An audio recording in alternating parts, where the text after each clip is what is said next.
읽겠습니다. 참 좋은 교회라는 제목의 말씀으로 김철령 목사님 말씀 전해 주시겠습니다. 여러분들 만나서 반갑습니다. 저는 서울에서 왔습니다. 이번에 서울 독일 베를린 성시아 컨퍼런스가 있어서 그 대회를 위해서 참가 중에 여기 왔습니다. 저는 세계 성시아 운동본부라고 월드 홀리 시티 무브먼트라고 하는 세계 성시아 운동본부 사무총장으로 섬기고 있습니다. 그 성시아 운동은 한 도시에 있는 모든 교회들이 힘을 모아서 시민들에게 복음과 사랑을 전하는 사역을 감당하고 있습니다. 이를 통해서 행복한 시민, 건강한 가정, 깨끗한 도시를 만들고 복음의 도시, 부흥하는 교회, 교인마다 전도하고 시민마다 일생에 단 한 번만이라도 그들의 인생 가운데 예수님을 인격적으로 영접할 수 있는 기회를 제공하는 그 사역을 감당을 하고 있습니다. 1972년 한국에서 CCC의 설립자이신 김중원 목사님께서 운동을 시작하셔서 이제 저는 김중원 목사님의 총재 특보로 사역을 섬기고 목사님께서 임종하신 후에 사무총장을 맡아서 이 사역을 감당을 하고 있습니다. 오늘 이 교회 담당하시는 정승환 목사님과는 제가 같은 교회 출신입니다. 제가 누구보다도 우리 정 목사님이 어렸을 때부터 지켜봤고, 그리고 신실하게 신앙생활을 하는 것을 지켜봤고, 또 교회 담임 목사님께서 우리 정승환 형제가 신학을 해서 목사가 되기를 3일 동안 금식하면서 그렇게 기도로 세워진, 그래서 신학을 하게 된 분이 우리 정승환 목사님입니다. 사실 지난해 저에게 이 베를린 선한 목자교회에 청빙을 받았다고 그래서 한국의 교회들보다도 해외 한인 교회들 사역이 10배는 힘드니까 다시 생각을 해보라고 제가 건면을 했었는데, 여기 와서 보니까 목회도 잘하고 또 참 좋은 교회, 참 좋은 성도님들과 함께 아름다운 신앙생활을 하고 있는 것을 보니까 정말 마음이 든든하고 하나님께 감사를 드립니다. 오늘 본문 말씀을 중심으로 해서 참 좋은 교회라는 제목으로 짧게 말씀을 드리려고 합니다. 여러분이 잘 알다시피 안디옥 교회는 세계 선교의 전진기지와 같은 교회였습니다. 오순절 성령 강림으로 말미암아서 예루살렘 교회가 설립이 되고 하루에 3,000명씩 5,000명씩 예수 믿는 사람들이 늘어나기 시작했습니다. 당시 예루살렘 인구는 10만 명 정도로 추산됐는데 하루에 3,000명씩 5,000명씩 회개하고 예수님께 돌아오는 역사가 일어났다고 하는 것은 초대교회사, 세계교회사 가운데 가장 엄청난 부흥의 역사라고 하는 것을 우리는 알 수가 있습니다. 그런데 예수님의 제자들과 예루살렘 교회는 사도행전 1장 8절에 예수님께서 하늘로 승천하시면서 제자들에게 명령하시고 말씀하셨던 오직 성령이 너희에게 임하시면 너희가 권능을 받고 예루살렘과 온 유대와 사마리아와 땅까지 이르러 내 증인이 되리라고 하신 그 약속의 말씀, 예수님의 명령을 잊어버리고 있었습니다. 그때 하나님께서는 스데반 집사의 순교 사건과 초대 예루살렘 교회 고난과 박해를 통해서 예수님의 제자들을 흩으십니다. 고난 가운데 예루살렘 교회 성도들과 지도자들은 울면서 핍박을 피해서 이곳저곳으로 흩어졌습니다. 유대로도 흩어졌고 그들이 가장 경멸하고 혐오스럽게 생각했던 사마리아 지역으로도 그들은 흩어졌습니다. 그런데 그들은 고난과 박해를 피해서 흩어진 것에 그치지 않고 그들이 처한 흩어진 그곳에서 예수 그리스도의 피 묻은 십자가의 복음을 증거했습니다. 특히 사마리아 성에서는 사도행전 8장에 보면 빌립 집사님을 통해서 이 사마리아 성에 구원의 역사가 일어났습니다. 많은 사람들이 하나님의 말씀을 듣고 주께로 돌아왔습니다. 병든 자들이 치료되는 역사가 일어났습니다. 더러운 귀신 들린 자들로부터 사람들이 자유케 되는 역사들이 일어났고 그 성에는 큰 기쁨이 있었다고 그렇게 증언을 하고 있습니다. 오늘 사도행전 11장 19절부터 보면 안디옥 교회는 스데반 집사의 이 순교로 흩어진 사람들이 베니게와 구브로와 안디옥까지 이르러서 유대인들과 헬라인들에게 복음을 전하면서 시작된 교회가 이 안디옥 교회입니다. 수많은 사람들이 예수님을 믿고 주께로 돌아왔습니다. 그러자 이 소문을 듣고 예루살렘 교회가 바나바를 안디옥 교회로 이제 파송을 했습니다. 바나바는 스데반 집사를 돌로 쳐 죽인 그 현장에 살기등등하게 서 있던 청년 사울, 이 사울이 사도행전 9장에 보면 다마스커스로 가면서 그곳에 있는 예수 믿는 사람들을 잡아 가두기 위해서 이제 가는 중에 예수님께서 이 사울에게 나타나셔서 사울을 만나 주심으로 그가 이제 회심하게 되고, 그리고 나서 그는 이제 이방인 선교의 사명을 받게 되고, 그렇지만 그는 자기의 고향 다소에 내려가서 지내고 있었습니다. 이 바나바는 이 사울이라고 하는 이 청년을 이제 다소까지 내려가서 데리고 와서 안디옥 교회 지도자로 함께 사역을 하게 됩니다. 굉장한 교회입니다. 이 교회가 이제 예루살렘 교회의 역사성을 넘어서서 세계 선교의 전진 기지와 같은 역할을 하게 되는 것, 하나님의 섭리입니다. 오늘 저는 짧은 시간에 이 안디옥 교회 특성을 중심으로 해서 참 좋은 교회, 우리 모두는 다 참 좋은 교회를 사모하고 있고 참 좋은 교회가 되기를 사모하고 참 좋은 목자가 되기를 원하고 참 좋은 성도가 되기를 원하고, 그리고 주님이 명령하신 너희는 모든 족속으로 와서 제자를 삼으러 가신 주님의 지상명령 성취를 감당하기를 사모하는 열망이 우리 안에 있는데, 오늘 선한 목자교회가 이 사도행전에 나타난 안디옥 교회 같은 그런 참 좋은 교회의 모습을 닮아가기를 바라면서 몇 가지 특징을 말씀을 드리려고 합니다. 첫째는 안디옥 교회는 좋은 지도자가 있는 교회였습니다. 여러분, 사도행전 13장 1절에 보면 안디옥 교회의 선지자들과 교사들이 있으니 곧 바나바와 니게르라는 시몬과 구레네 사람 누기와 분봉왕 헤롯의 젖동생 마나엔과 및 사울이라고 말씀을 하고 있습니다. 저는 이 말씀을 보면서 굉장히 중요한 하나의 교회의 공동체를 구성하는 지도자의 모습을 보게 됩니다. 여러분, 바나바는 건면하고 이루하는 자라고 하는 그런 의미를 가진 이름입니다. 참으로 신실한 바나바 같은 지도자가 있었습니다. 남을 구제하고 도와주는 역할을 잘하는 그런 지도자 바나바가 있었습니다. 사도행전 11장 24절에 보면 바나바는 착한 사람이고 성령과 믿음이 충만한 사람이라고 했습니다. 이 안디옥 교회가 어떤 지도자가 있었습니까? 좋은 지도자가 있었습니다. 성령과 믿음이 충만하고 다른 사람을 건면하고 구제하고 도와주는, 상담해주는 착한 사람이 있었습니다.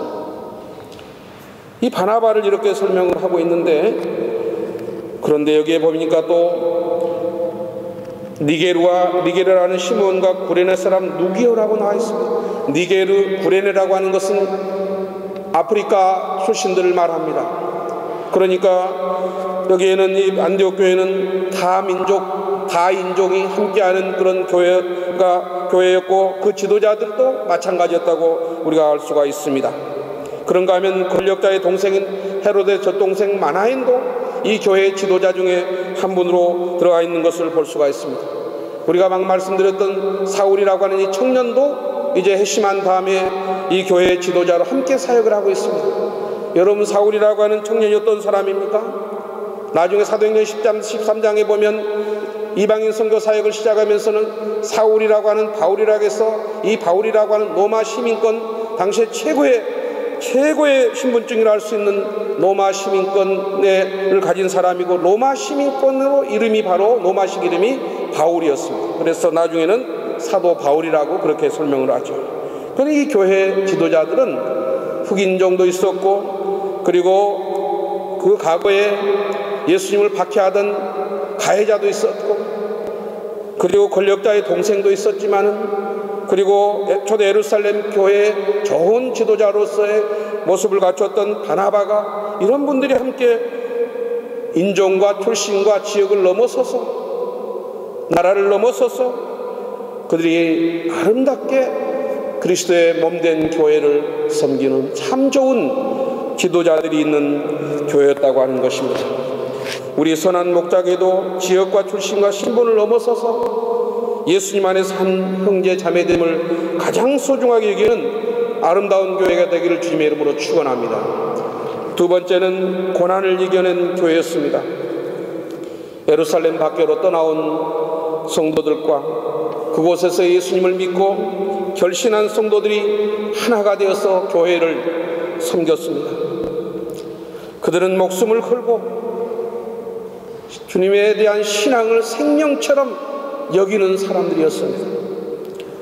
제가 1997년 1월 달에 한국의 학원복음화 협의회라고 하는 지역교회와 대학생 선교단체들이 함께하는 그런 교회 대표자들 20명이 이 소아시아에 있는 지금의 터키죠. 여기 안디옥 교회를 저희가 방문할 수 있었습니다. 여러분, 안디옥 교회는 우리가 상상한 것처럼 어떤 주택가에 있는 것이 아니었고, 산 중턱에 300명 정도가 들어갈 수 있는 그런 동굴 같은 곳에, 그곳이 바로 안디옥 교회였습니다. 그곳에는 돌강단이 있었고, 그리고 세례를 주는 물두멍이 있었고, 돌강단 뒤편으로는 아주 좁은 사람이 겨우 들어갈 수 있는 그런 미로와 같은 그런 길이 놓여져 있는 그런 곳이었습니다.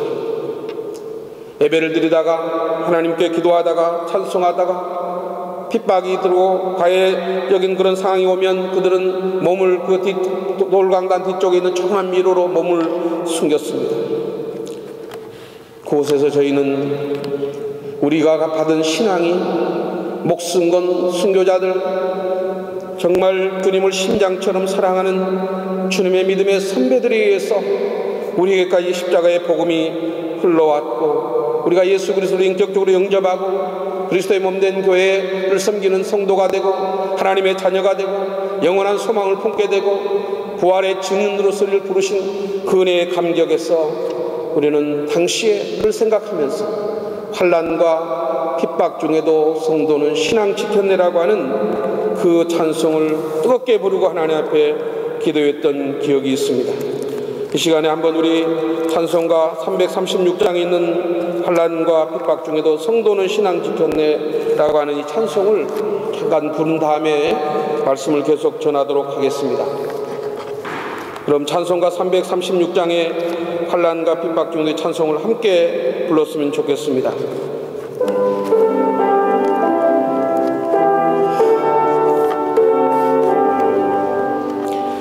환난과 핍박 중에도 성도는 신앙 지켰네. 이 신앙 생각할 때에 기쁨이 충만하도다. 성도의 신앙 따라서 죽도록 충성하겠네.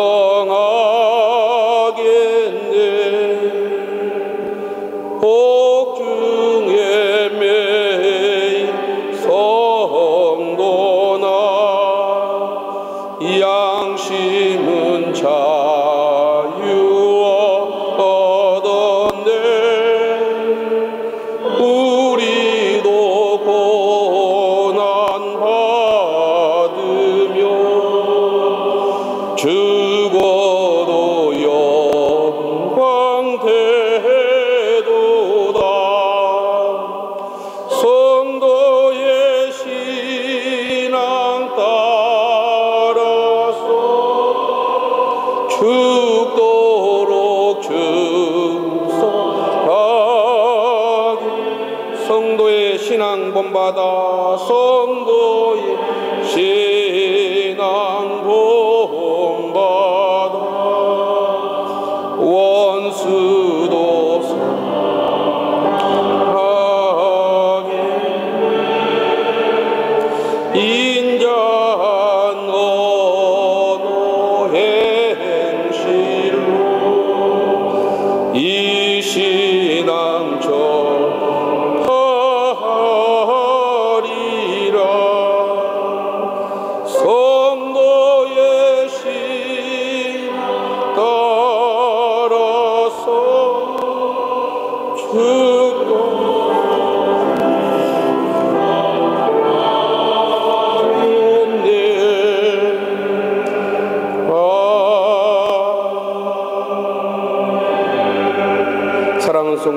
고난 가운데 포기하거나 낙심하지 않고 절대 믿음 오직 예수 신앙을 지켜야 하겠습니다. 고난은 하나님의 변장된 축복인 것을 우리의 삶과 신앙적인 삶을 통해서 우리는 체험하고 있습니다. 세 번째는 이 안디옥 교회는 성령에 민감한 교회, 성령 충만한 교회였습니다. 안디옥 교회는 성령께서 그들이 금식하며 기도할 때 성령께서 바나바와 사울을 따로 이방인 선교를 위해서 세우라고 말씀하셨을 때 그들은 그 말씀 앞에서 순종하며 기도하며 금식했습니다.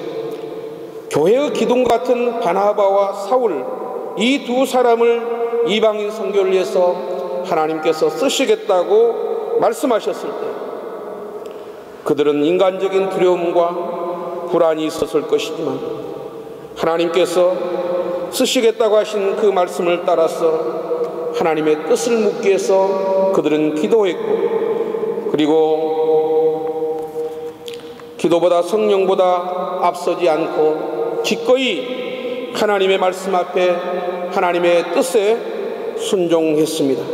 여러분, 교회의 머리는 예수 그리스도이십니다. 그리고 그리스도의 다스림을 받는 교회는 성령의 하나 되게 하신 것을 힘써 지키는 것입니다. 내 생각과 내 주장이 아닌 성령님의 인도하심에 순종하는 성령 충만한 교회, 이것이 바로 안디옥 교회의 모습입니다. 여러분, 성령 충만이라고 하는 것이 무엇입니까? 그것은 성령님께서 우리의 지극히 작은 것까지도 그분께서 우리의 삶을 주장하시고 다스려 주시고 인도해 주시기를 바라면서 그분께 모든 것을 맡기는 것이 성령 충만한 삶입니다. 사랑하는 성도 여러분, 우리 선한 목자 교회가 성령 충만한 교회가 될 수 있기를 주의 이름으로 축원합니다. 여러분의 개인과 가정과 직장과 사업에 있어서도 자녀의 문제도 다 성령님께 맡겨드리고 그분의 인도하심을 따르는 복된 성도 되시기를 주의 이름으로 축원합니다. 네 번째는 이 안디옥 교회는 처음으로 세상 사람들로부터 그리스도인이라고 하는 말을 들은 교회입니다. 사도행전 11장 26절에 보면 세상 사람, 안디옥 사람들이 이 안디옥 교회 성도들을 보면서 비로소 그리스도인이라고 불렀다고 말하고 있습니다. 여러분, 그리스도인이란 말은 예수님을 닮은 사람들이란 말입니다. 예수님을 따라가는 사람입니다. 작은 예수라고 하는 그런 말입니다. 그들은 세상 사람들로부터도 칭찬을 받았습니다.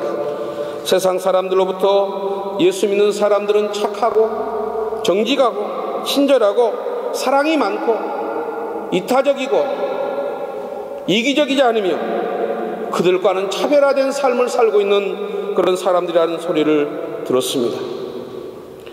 여러분, 우리 그리스도인들은 기억해야 될 것이 있습니다. 우리가 이 세상 속에 살고 있지만 이 세상에 동화되지 않고 속화되지 않고 오히려 세상을 변화시키는 사람들이 바로 그리스도인이라고 하는 사실입니다. 우리 모두가 예수님을 진실로 예수님을 따르는 성령 충만한 예수님을 닮은 하나님의 사람들이 되어야 하겠습니다. 마지막으로 이 안디옥 교회는 세계 선교를 위해서 기꺼이 헌신한 교회였습니다. 교회는 마태복음 28장 18절로 20절에 있는 말씀처럼 주님의 지상 명령 그 말씀처럼 너희는 가서 모든 족속으로 제자를 삼아라고 한 이 주님의 지상 명령 성취를 최우선적으로 감당해야 하는 것입니다. 사도행전 1장 8절에 있는 말씀처럼 성령의 능력을 받았습니다. 예수님의 피 묻은 복음을 증거하는 증인의 삶을 살아야 되는 것입니다. 이 안디옥 교회는 바나바와 사울, 그리고 이 나중에 사울은 사도 바울이 되죠. 명칭을 바꿔서 사도 바울을 파송하고 그들이 사역을 마치고 돌아오면 그들을 사랑과 섬김으로 맞이해주고 격려해주고 위로해주고 그들이 선교 사역 중에 상처받고 힘들었던 부분들을 내어놓으면 함께 중보하며 기도하며 그들이 다시 주님의 지상 명령 성취를 위해서 이방인 선교를 위해서 잃어버린 영혼들을 위해서 다시 뚜벅뚜벅 황소처럼 걸음을 옮길 수 있는 그 삶을 위해서 이 안디옥 교회는 기꺼이 그들의 선교의 선교적인 그 어머니와 같은 그런 따뜻한 어머니의 품과 같은 그 사명을 감당하는 교회였습니다. 우리 선한 목자교회가 바라기는 이 베를린과 그리고 독일과 동유럽 선교회, 유럽 선교회 전진기지와 같은 역할을 감당하는 교회가 될 수 있기를 주의 이름으로 축원합니다. 마지막으로 우리 한국교회적인 상황은 매우 힘들고 어려운 상황 속에 있습니다. 방금 말씀드렸던 것처럼 한국교회는 지금 1970년, 80년대 엄청난 부흥이 일어났던 그 시대적인 상황과는 정반대로 교인 수가 감소하고 있고 영적으로 굉장히 힘든 그런 터널을 통과하고 있는 중입니다. 저는 바라기는 1517년 마르틴 루터의 종교개혁이 발상된 이곳에서 한국교회의 우리 선한 목자교회, 이 독일과 유럽에 깨어있는 교회들을 통해서 바른 신학, 바른 신앙, 바른 삶의 그 신앙의 모델을 우리 한국교회에 전수해주고 이식해주는 그런 복된 교회, 정말 제2의 종교개혁 정신이 필요한 한국교회에 우리 선한 목자교회가 정말 한국교회 가장 전 세계에서, 전 유럽에서, 독일에서 가장 모델적인 바른 신학과 바른 신앙과 바른 삶의 그리고 세계 선교의 전진기지와 같은 역할을 하는 복된 교회, 성령 충만한 교회, 하나님이 기뻐하시는 교회, 그리스도의 피값 사신 이 복음의 생명력을 가지고 세계 선교를 감당하는 아름다운 교회로 소문날 수 있기를 주의 이름으로 축원합니다. 우리 다 같이 기도하겠습니다. 살아계신 우리 아버지 하나님, 이 짧은 시간에 예루살렘 교회로부터 고난과 박해를 피해서 떠나왔던 주의 성도들이 모여서 그곳에 복음을 전하고 그렇게 해서 교회가 생겨난 안디옥 교회의 모습을 보면서 우리들의 신앙이, 우리 교회의 신앙이 어떤 모습이었는가를 다시 한번 점검할 수 있게 해주셔서 감사합니다. 우리 사랑하는 정 목사님과 온 교우들이 이 안디옥 교회처럼 참으로 하나님이 기뻐하시는 복된 교회, 성령 충만한 교회, 선교의 전진기지와 같은 역할을 하는 교회, 사람들을 잘 세우는 교회 되게 하여 주시기를 원합니다. 그리스도의 피값으로 사신 우리 선한 목자 교회가 이 베를린과 독일과 유럽 선교의 전초기지와 같은 역할을 하는 칭찬받는 교회, 주님의 사랑을 받는 교회, 세상으로부터도 칭찬과 인정을 받는 교회 되게 하여 주셔서 영적으로 쇠락하고 참으로 힘든 터널을 통과하고 있는 우리 조국 교회에도 귀한 도전을 주는 복된 교회 되게 하여 주시옵소서. 주 예수 그리스도 이름으로 기도하옵나이다. 아멘.